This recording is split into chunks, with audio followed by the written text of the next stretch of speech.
오늘도 이 자리에 하나님이 함께 하시고 또 여러분과 함께 하십니다. 이 성전뿐만이 아니고 오늘도 온라인으로 예배하는 귀한 성도님들의 마음속에 또 가정 속에 이 하나님의 큰 은혜와 성령 충만이 넘칠 수 있기를 주님의 이름으로 축복합니다. 서로 한번 인사합시다. 성령 충만 받읍시다. 인사할까요? 성령 충만 받읍시다. 고맙습니다. 하나님 말씀을 계속 읽어 나갈게요. 오늘은 성경 말씀으로 계속 직접 들어가겠습니다. 사무엘하 6장 1절부터 11절 말씀이에요. 사무엘하 6장 1절로 11절 말씀 되겠습니다. 네, 교독할게요. 교독으로 들어갑니다. 네, 다윗이 이스라엘에서 뽑은 무리 3만 명을 다시 모으고 다윗이 일어나 자기와 함께 있는 모든 사람과 더불어 바알레 유다로 가서 거기서 하나님의 궤를 메어 오려 하니 그 궤는 그룹들 사이에 좌정하신 만군의 여호와의 이름으로 불리는 것이라. 네, 그들이 하나님의 궤를 새 수레에 싣고 산에 있는 아미나답의 집에서 나오는데 아미나답의 아들 우사와 아효가 그 새 수레를 모니라.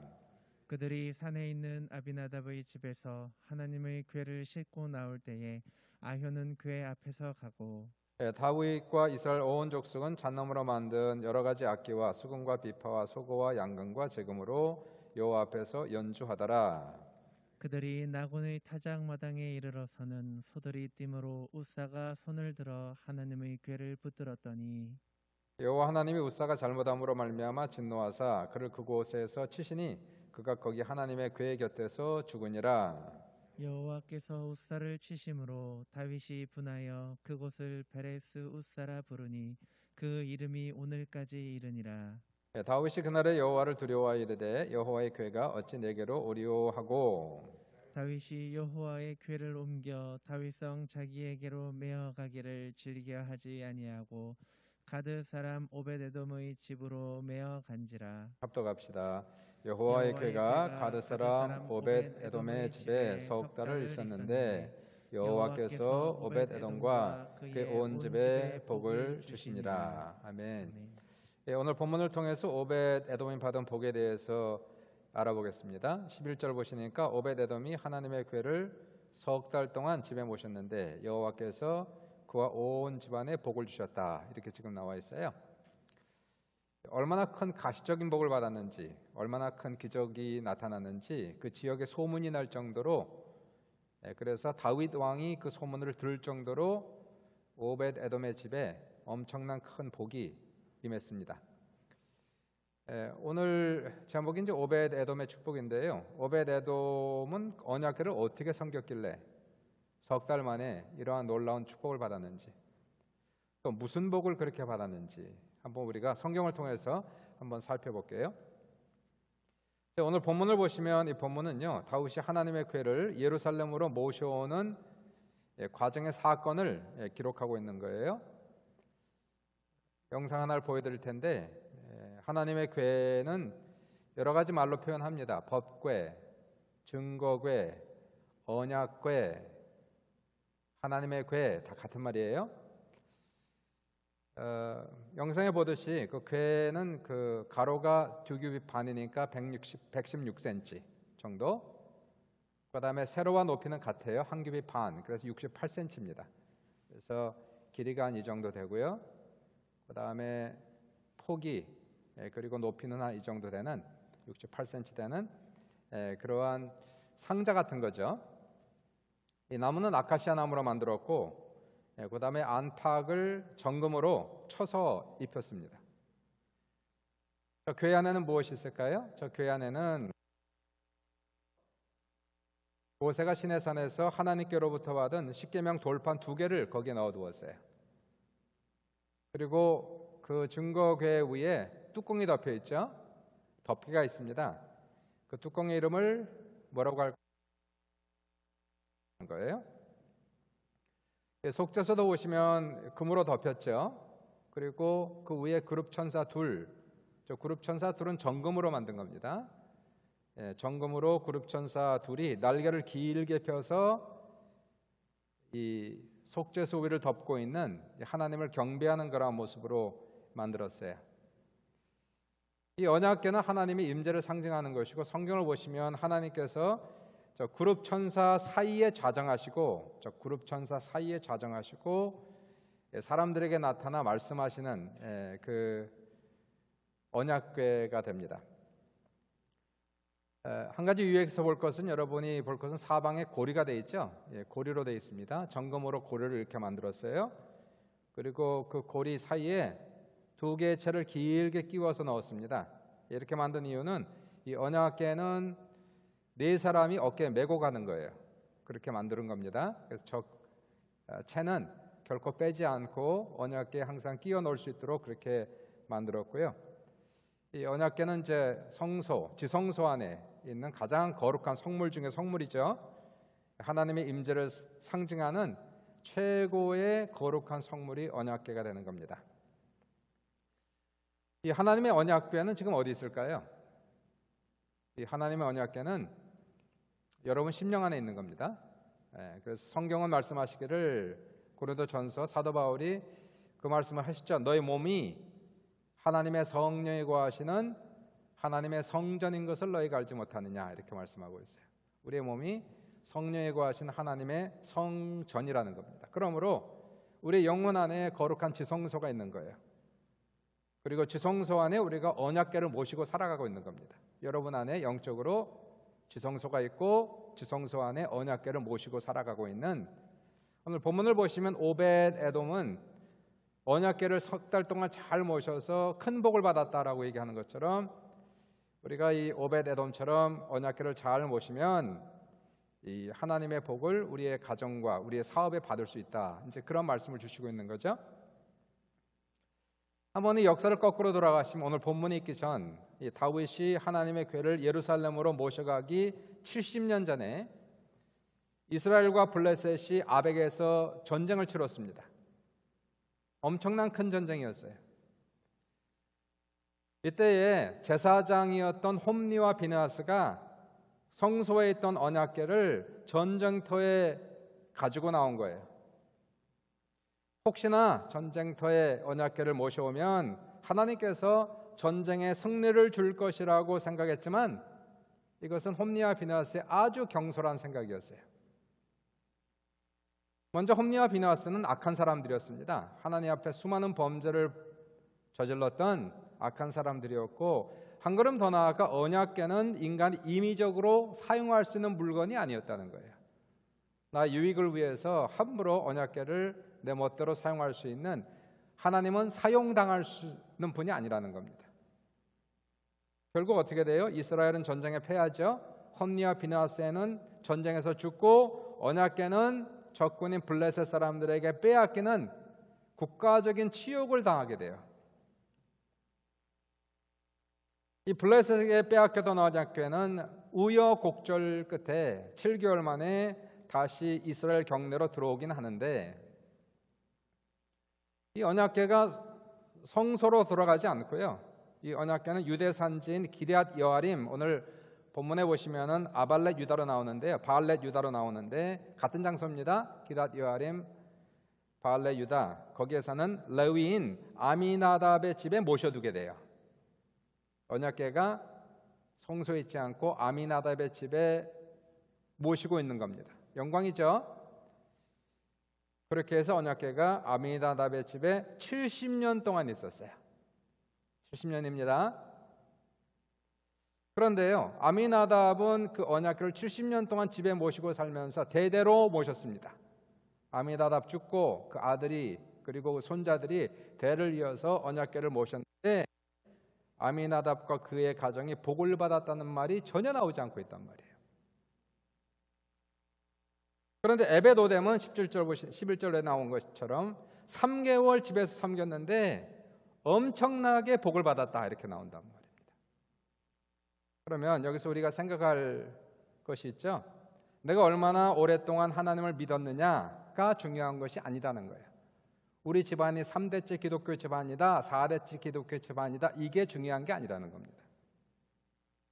예수를 믿어도 70년 대대로 믿어도 복을 받지 못한 사람이 있고, 아미나답의 가정과 가문처럼, 그러나 예수를 믿고 3개월 만에 운명이 바뀐 사람들이 있단 말이에요. 오벳 에돔의 가정처럼인 겁니다. 그러니까 내가 얼마나 오랫동안 믿었느냐, 몇 세대를 통하여 믿었느냐, 이게 중요한 것이 아니고요. 내가 어떻게 하나님을 믿었느냐, 어떻게 하나님을 섬겼느냐, 여기에 따라서 하나님의 복이, 우리 운명이 결정된다는 거예요. 이제 오늘 본문으로 다시 돌아오시면은 다윗이 이스라엘의 왕이 되었습니다. 그리고 다윗이 예루살렘으로 천도한 이후에 그의 첫 번째 수건 사업은 하나님의 언약궤를 예루살렘으로 모시고 오는 일이 첫 번째 수건 사업이었어요. 1절과 2절을 보시니까 성경에 이렇게 쓰여 있죠. 다윗이 이스라엘에서 뽑은 무리 3만 명을 다시 모으고 다윗이 일어나 자기와 함께 있는 모든 사람과 더불어 바알렛 유다로 가서 거기서 하나님의 궤를 메어 오려 하니 그 궤는 그룹들 사이에 좌장하신 만군의 여호와의 이름으로 불리는 것이라. 여기에는 이제 여러 가지 목적이 있었습니다. 먼저 다윗은 하나님의 언약궤를 사모했어요. 하나님을 사랑하고 경외함으로 순수한 마음으로 하나님의 언약궤를 예루살렘 성으로 영원히 모셔오고 싶은 그러한 순수한 영적인 의도가 있은 동시에 또 다른 이유가 있었어요. 지금 다윗은 이스라엘의 왕이 된 겁니다. 12지파, 흩어져 있는 12지파의 마음들을 이제 언약궤 신앙으로 회복하여서 이 사람들의 마음을 하나로 묶어야 되는 그러한 정치적인 의도가 같이 있었던 거예요. 나쁜 게 아니죠. 국민의 마음을 모으기 위해서 어떠한 common ground가 필요했던 거예요. 여호와의 신앙이라고 하는 그 신앙의 힘으로 이 온 국민의 힘을 모으고자 했던 다윗의 정치적인 이유도 있었습니다. 자, 그러한 이유 때문에 오늘 본문을 보시니까 3만 명이나 되는 사람을 12지파에서 중요한 사람들을 다 초대해서 오게 한 겁니다. 언약궤를 모셔오기 위해서 대대적이고 거국적인 행사를 벌이고 있는 거예요. 행사입니다. 엄청난 큰 행사를 지금 벌이고 있단 말이에요. 행렬이 대단했겠죠? 3만 명이라는 사람들이 12지파에서 모여서 기랏 여아림이라고 하는 바알렛 유다라고 하는 작은 산동네 아미나답의 집으로 가서 이제 언약궤를 모셔오는 거예요. 사람들이 언약 앞에서 뒤에서 행진하고 레위인들은 모든 악기, 수금과 비파와 소고와 양금과 제금으로 하나님 앞에서 연주하며 하나님을 찬양했다, 이렇게 기록하고 있어요. 엄청난 행진입니다. 엄청난 행사였어요. 거국적인 그러한 대대적인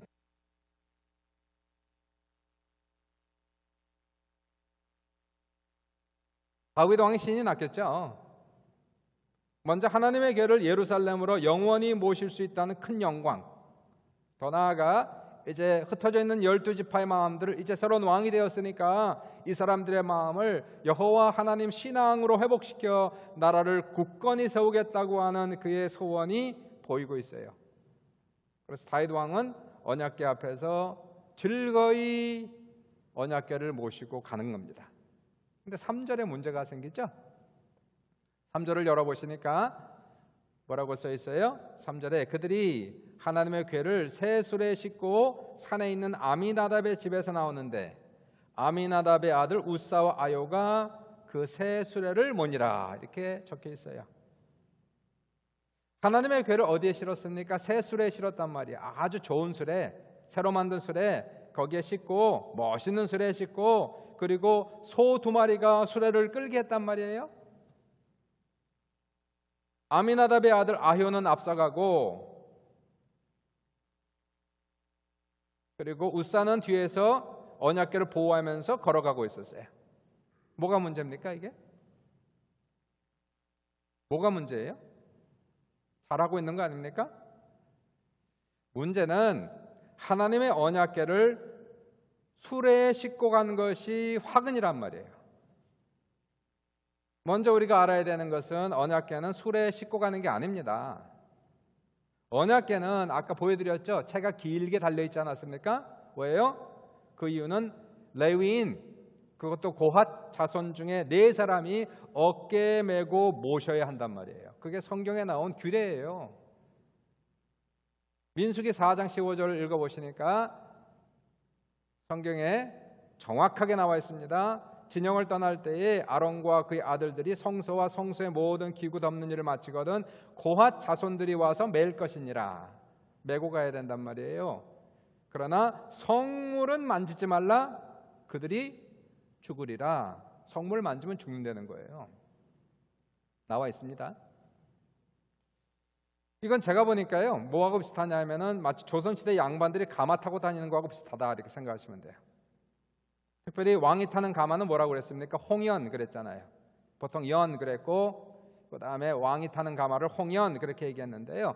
이 홍연은 왕이 타는 가마이기 때문에 일반 가마하고 틀립니다. 아주 엄청나고 화려하고 크고, 그래서 앞뒤에 16명이 들고 가는 홍연, 수많은 신하들이 앞에서 뒤에서 호위하고 행렬하며 맨 앞에 높은 깃발을 들고 행진하면서 홍연이 지금 가고 있다 보여주고 아니에요. 홍연이 지나가면 사람들이 다 엎드려서 지나가시는 임금을 향하여 경의를 표했지 않습니까? 자, 왕 대신 하나님을 모시는데 언약궤도 그렇게 모셔야 된단 말이에요. 그래서 어깨에 메고 가마를 모시고 가듯이 모시고 가란 말이에요. 그래서 지금 어떻게 하고 있어요? 하나님의 언약궤를 짐짝 다루듯이 수레에 싣고 소가 끌고 가고 있단 말이에요. 언약궤가 짐입니까? 만약에 엘리자베스 여왕이 토론토에 오셔서 제가 하루 그분을 모셔야 된다고 한번 가정을 해보세요. 근데 만약에 제가 그분을 모실 때에 우리 교회 로고가 붙어있는 교회 자동차로 대충 그분을 모시면 결례지요. 그분의 품격에 맞지가 않잖아요. 그분의 품격에 맞춰서 그분을 모셔야 될 거 아닙니까? 그러면 아무리 내가 돈이 없어도 비싼 자동차를 렌트를 해서라도 하루를 정중하게 모셔야 될 거 아니에요. 가장 귀한 분을 용달차에 태우듯이 태울 수 있습니까? 욕을 먹죠. 벌을 받죠. 똑같은 상황을 지금 닥친 거예요. 하나님의 언약궤를 모시는데 정중하게 어깨에 메고 모셔야 되는데 이건 뭐 용달차에 짐을 싣듯이 수레에 실었다는 엄청난 결례를 하나님께 범한 겁니다. 하나님이 좋아하시겠습니까? 이렇게 대접을 받는데 하나님이 용납하시겠습니까? 이런 식으로 취급을 받는데. 그래서 오늘 우리가 알 수 있는 것은 왜 아미나답의 집안은 70년 동안 하나님의 언약궤를 대대로 섬겼는데 복을 받지 못한 반면에 오벳에돔은 3개월을 섬기고 큰 복을 받았는지를 이제는 짐작할 수가 있는 거예요. 70년을 믿어도 건성으로 믿으면, 건성으로 하나님을 섬기면 복을 받지 못한다는 내용이 오늘 본문에 나오고 있는 거예요. 하나님을 모시는데 하나님이시기 때문에 일반 사람이 아니고 하나님 대접을 해드리고 지극정성을 다해서 그분을 믿고 섬겨야지 당연한 거 아니겠습니까? 하나님의 궤를 수레에 싣고 가는 것이 누구의 발상이었는지 알 수가 없어요. 다윗의 생각이었는지 아니면은 우사와 아요의 생각이었는지 알 수 없지만 어쨌든 우사와 아요는 70년을 섬겼잖아요. 그러면 언약궤를 모시는 사람들로서 성경 말씀에 나온 대로 어깨에 메고 정중하게 모셔야 하는 것이 당연했던 겁니다. 그렇게 수레에 싣고 소가 끄는 짐짝 다루듯 다루는 것은 이들에게는 하나님을 향한 엄청난 실수, 결례, 성경 말씀에 불순종한 죄가 되죠. 그래서 이 사건이 6절과 7절에 큰 문제가 되는 거예요. 6절 7절 한번 읽어볼게요. 이렇게 써 있어요. 그들이 나곤의 타작마당 이르러서는 소들이 뛰므로 우사가 손을 들어 하나님의 궤를 붙들었더니 만지면 안 됩니다. 죽는다고 그랬어요. 근데 만졌어요. 7절에 여호와 하나님이 우사가 잘못함으로 말미암아 진노하사 그를 그곳에서 치시니 그가 거기 하나님의 궤 곁에서 죽으니라. 3만 명의 거국적인 행렬이 나곤의 타작마당에 이르렀을 때 갑자기 소들이 놀라서 날뛰기 시작했단 말이에요. 왜 날뛰었는지 우리는 알 수 없어요. 하여튼 날뛰었대요. 수레가 막 흔들리기 시작하면서 난리가 났습니다. 앞에서 인도하는 아여가 고삐를 당겨 아무리 세게 당겨도 소들이 말을 듣지 않고 발버둥을 치는 거예요. 수레 안에 모신 언약궤가 흔들리고 움직이고 수레에서 떨어지려고 합니다. 급한 나머지 우사가 엉겁결에 수레에서 떨어지려고 하는 언약궤를 잡았는데 그것이 화근이 되어서 그 자리에서 급사해서 죽었다, 이렇게 나와 있어요. 언약궤를 만지면 죽는다고 성경에 쓰여 있는데 정말 그렇게 된 겁니다. 물론 좀 심하다는 생각이 안 드나요? 아마 그래도 그렇지. 아니, 아여와 우사가 잘못한 건 맞아요. 잘못했습니다. 결례했습니다. 언약궤를 모시는 사람들로서 성경에 지시한 대로 메고 모시고 가야 되는데 수레에 짐 싣고 가득 하는 것은 하나님께서 기뻐하지 않은 큰 실수와 결례였어요. 정중하지 못했어요. 품격에 맞지 않았어요. 또한 분명히 민수기에 언약궤 손을 대지 말라, 대면 죽는다고 했는데 됐으니 하나님의 성물에, 가장 거룩한 성물에 죄를 범했어요. 그렇지만 그래도 그렇지, 아미나답의 집은 대대로 지금 언약궤를 섬겼잖아요. 70년을 섬겼잖아요. 그리고 언약궤가 떨어지려고 해서 고의가 아니고 실수로 엉겹결에 언약궤를 잡았는데 즉사했으니 좀 너무했다는 생각도 좀 들어요. 좀 심했다는 생각도 들어요. 암만 성경에 죽을 거라고 쓰여 있지만 그렇다고 정말 죽이시면 어떡합니까? 그거죠.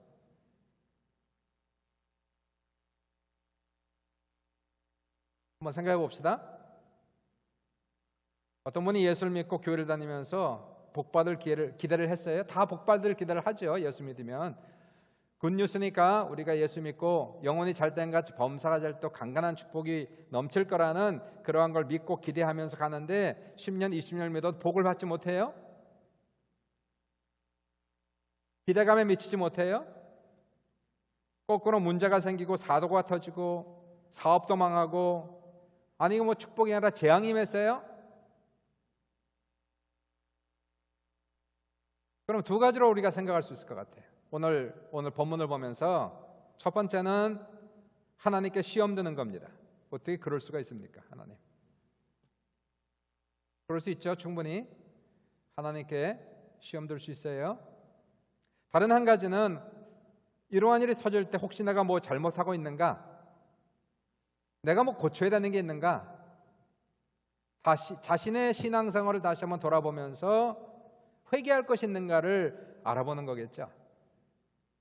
하나님 앞에 불순종한 것이 있는가, 혹시 하나님 마음을 아프게 한 것이 있는가를 돌이키고 하나님께서 기억나게 하신다면 그러한 것들을 우리가 바꾸는, 변화시키는 그러한 우리의 자세가 필요하단 말이에요. 둘 중에 하나입니다. 그러니까 시험 들든가 아니면 변하든가. 자, 두 가지 길이 있는데, 그럼 오늘 본문에서 다윗은 어떻게 반응했습니까? 다윗은 어떻게 반응했을까요? 다윗은 자신의 잘못을 인정하고 회개했나요? 아니면 하나님께 시험 들고 삐졌나요? 8절을 보시니까 뭐라고 써 있어요? 8절에 여호와께서 우사를 치심으로 다윗이 어땠다고요? 분했대요. 화가 엄청 났대요. 그래서 그것을 베레스 우사라 부르니 그 이름이 오늘까지 이르느니라. 다윗은 회개하지 않았습니다. 하나님께 시험 들었습니다. 하나님께 정말 삐졌습니다. 어떻게 그럴 수가 있냐고, 하나님께서. 우리 주변에 그런 하나님께 시험 든 사람이 있다면 충분히 이해하는 겁니다. 다윗도 그랬으니까.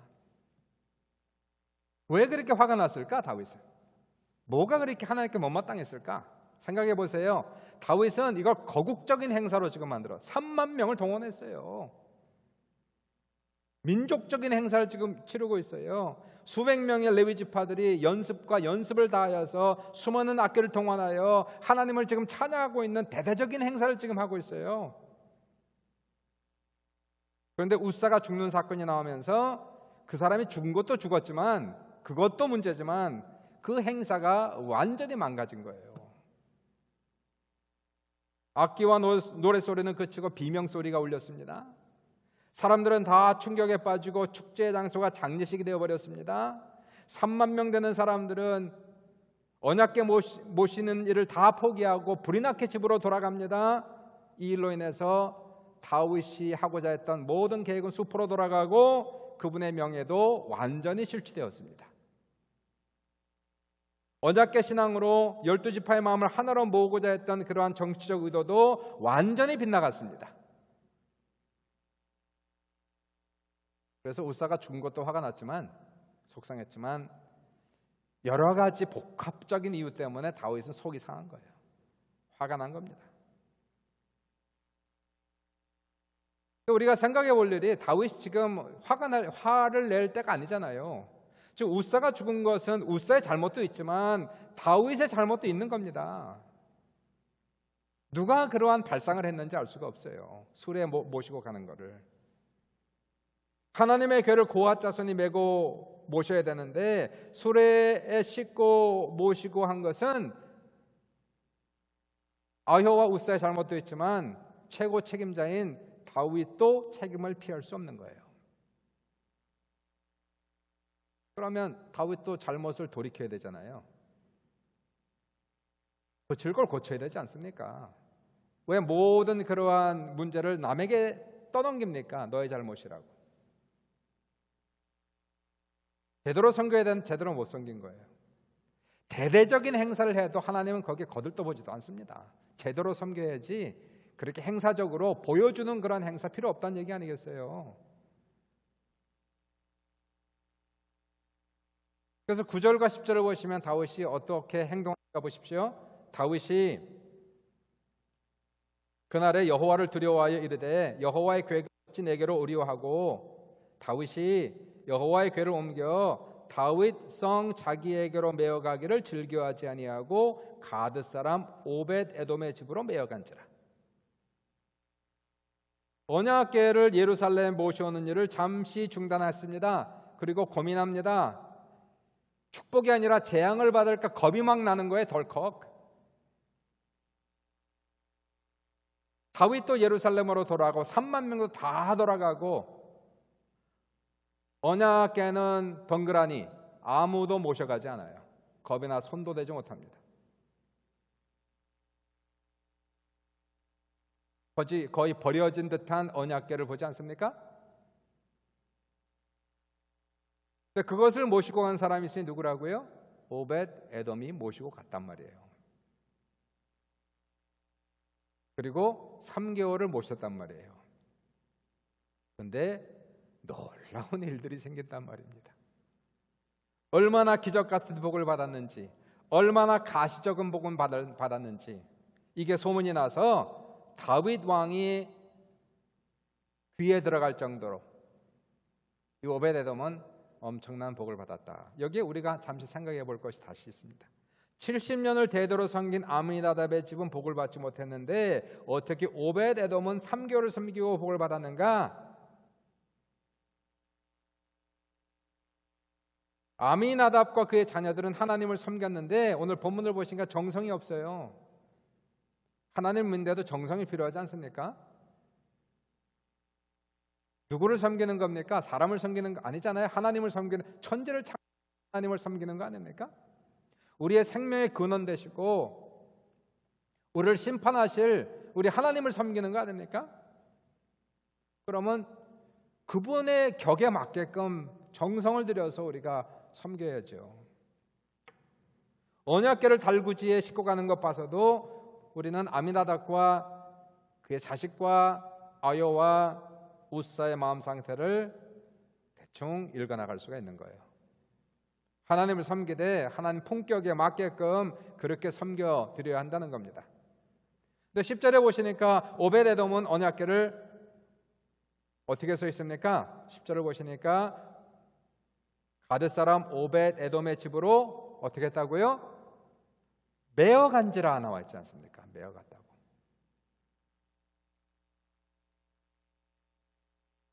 말씀대로 이제는 언약궤를 수레에 싣고 자기 집으로 모셔간 것이 아니라 말씀대로 정성을 다하여 네 사람을 선택하여서 언약궤를 모시고 자기 집으로 모셔갔다. 완전한 차이가 지금 나오고 있어요. 대대적인 행사 속에서 수많은 사람들이 보는 관중 앞에서 폼을 내면서 수레에 싣고 갔던 아효와 우사를 보는 반면에 모든 사람 다 뿔뿔이 터지고 버려진 언약궤, 덩그러니 남아있는 언약궤, 아무도 모셔가지 원치 않았던 그 언약궤를 오베데돔은 자신과 자기의 가족들이 자신을 거룩하게 하고 그리고 네 사람이 그 무시무시한 언약궤를 네 사람이 어깨에 메고 자기 집으로 모셔왔단 말이에요. 이건 죽기를 각오하고 모시는 겁니다. 생명을 다하고 지금 모시고 있는 거예요. 이 언약궤 잘못 따르면 재앙이 맨다는 거 알고 있거든요. 블레셋 사람들도 언약궤 잘못 따르어가지고 가는 곳마다 독종이 생기고 사람들 죽었어요. 베세메스 사람들도 언약궤를 함부로 열어보다가 70명이 죽었어요. 우사는 언약궤를 만졌다가 급사했어요.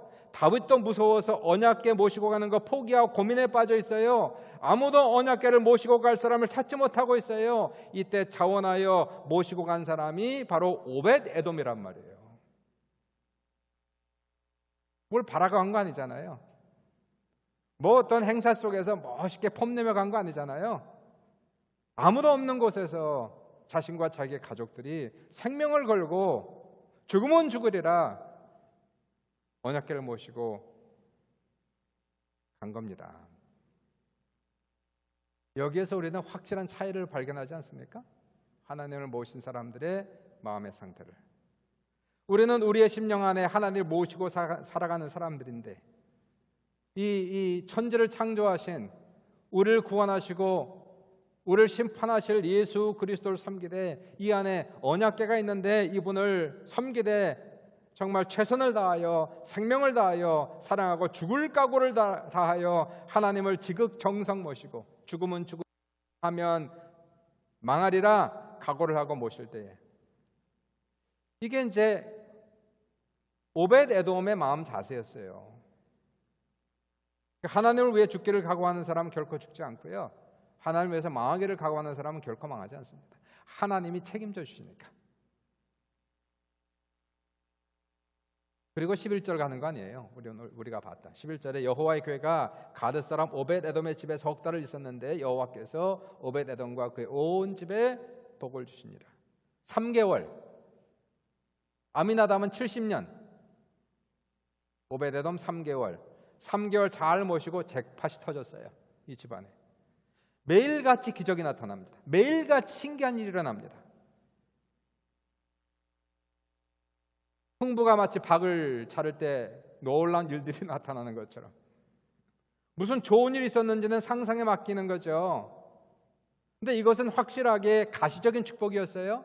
소문이 났으니까. 기적과 같은 축복이 매일같이 일어났어요. 제대로 모셨더니 생명 다해 모셨더니 하나님께서 그 가정에 복을 주셨더라 이렇게 얘기가 되는 거예요. 이 소문을 듣는 다윗 왕은 어떻게 했을까요? 당장 오벳 에돔과 그의 모든 가족을 전부 다 스카우트해 갑니다. 전부 다 스카우트했어요. 그래서 나중에 역대상 15장, 16장, 26장을 보시면 오벳 에돔의 족보가 나오는데 그의 형제가 68명이고 그의 몸에서 난 자녀가 62명이에요. 아내가 여러 명이었겠죠. 그 당시에 일부 다치자니까. 그래서 자식이 62명, 형제가 68명. 그런데 성경 읽어보시면은 그 68명의 형제와 그의 몸에서 난 아들 62명 전체가 다 궁궐에서 왕을 섬기고 성전을 섬기는 사람들로 발탁되는 모습을 볼 수가 있게 돼요. 다윗이 사람을 알아본 거죠. 하나님이 역사하는 사람을 알아본 거예요. 오벳 에돔은 뭐가 됐을까요? 성전의 남쪽 문지기 역할을 해요. 그래서 평생토록 하나님의 언약궤를 지키는 사람이 됩니다. 그의 아들과 그의 형제들은 성경에 이렇게 써 있어요. 다 능력이 있어 직무를 잘하는 자들이 되었으니 어떤 사람은 문지기가 되고 어떤 사람은 곡간을 담당하는 사람, 재정 담당입니다. 곡간을 담당하는 사람이 되었으니 다윗 왕 아래에서 고위 관리층이 되었던 것들을 보게 됩니다. 가문의 축복이죠. 3개월 있었던 가시적인 축복과 함께 매일같이 일어난 기적적인 축복과 함께 세월이 지나가면서 자녀가 복을 받고 가문이 복을 받는 번창하는 놀라운 역사가 나타났다. 이게 오늘 본문에 나오는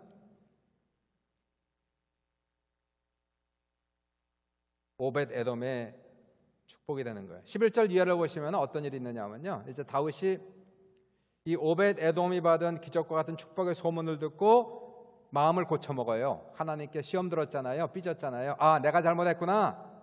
이걸 깨닫게 되죠. 오벳 에돔 때문에. 내가 잘못 섬겼구나. 너무 하나님을 행사적으로만 섬겼구나. 보여주려고 그랬구나. 그래서 이 다윗이 마음을 다시 고쳐먹고 자신의 잘못을 인정하고 이번에는 제대로 하나님을 섬깁니다. 하나님 말씀을 따라 정중하게 고앗 자손들로 하여금 언약궤를 메고 이제 오벳 에돔의 집에서 어깨에 메고 예루살렘으로 모시고 오는데, 오는 길에 레위 자손들은 악기를 울고 다윗은 너무 기뻐 춤을 춥니다. 그렇죠? 그래서 우리 주의 성령이 내게 임하여 춤을 추며 찬양합니다. 4명이 언약궤를 맸어요. 누가 맸을까요? 당연히 오벳 에돔과 그의 형제나 자녀들 중에서 선택하여 4명이 언약궤를 메고 예루살렘으로 모시고 옵니다. 이것이 바로 오벳 에돔의 복이에요. 여러분, 예수를 믿으면 구원은 즉각적으로 받는 거예요. 죄사함, 구원 바로 받습니다. 그리고 하나님의 성령이 우리 안에 들어와서 내주하시는 건 믿는 모든 사람에게 나타나는 거예요. 즉각적으로 그 자리에서 바로 예수 믿으면 죄사함 받고 구원 받고 하나님의 자녀 되고, 이제 언약궤가 우리 안에 지금 들어와요. 다음이 문제예요. 다음이 예수를 믿은 다음에 이제 내가 내 안에 있는 이 하나님, 이 언약궤를 어떻게 섬기느냐에 따라 얼마나 큰 복을 받을지가 결정이 되는 거예요. 가시적인 복을 이야기합니다. 아미나답처럼 70년을 믿고 대도를 믿어도 건성으로 믿고 건성으로 섬기면 복을 받지 못했는데, 오벳 에돔처럼 목숨 걸고 지극정성으로 하나님을 높여드리고 그를 섬겼더니 3개월 만에 인생이 뒤집히는 역사가 나타났다. 이게 오늘 본문이 얘기하는 내용입니다. 그러니까 우리가 문제가 아무리 커도 생각해 보세요. 전능하신 하나님 한 번 역사하시면 우리의 문제가 아무리 커도 당장 해결할 수 있어요. 아무리 큰 빚에 허덕인다 할지라도 100만 불 사업이 망해서 엄청나게 많은 빚쟁이에 시달리고 엄청나게 큰 빚에 허덕인다 해도 하나님 한 번 역사하시면 몇 달 안에 다 갚을 수 있는 거예요. 망할 것 같은 사업, 아니 망한 사업도 하나님이 한 번 손대시면 부흥하는 놀라운 역사가 나타나는 것이고요. 10년을 기도해도 응답이 없었는데 제대로 섬기면 100일이 안 돼요. 응답이 나타나는 것이고, 자녀들이, 문제아들이, 속상한 우리의 자식들이 우리의 믿음으로 인해서 학교에서 사회에서 갑자기 두각을 나타내기 시작하고, 그리고 대를 이어서 복을 받더니 우리의 자손들 중에서 장관이 나오기도 하고 CEO가 나오기도 하고 위대한 인물이 나오기도 하고, 이 모든 일들은 바로 하나님을 잘 믿고 하나님을 지극정성 잘 섬기면 나타나는 오벳 에돔의 축복이다, 이겁니다. 그러니까 잘 믿고 잘 섬겼다고 믿고요, 앞으로도 끊임없이 더 잘 믿고 더 잘 섬기고 우리 하나님을 하나님의 품격에 맞게끔 하나님으로 우리가 모시고 우리가 살아갈 때에 오벳 에돔의 축복을 몇 달 안에 우리의 모든 문제 해결하고 몇 달 안에 우리의 모든 기도 응답받고 몇 달 안에 기적의 역사가 나타나는 귀한 은혜의 역사가 우리 모두에게 넘칠 수 있기를 주님의 이름으로 축복합니다.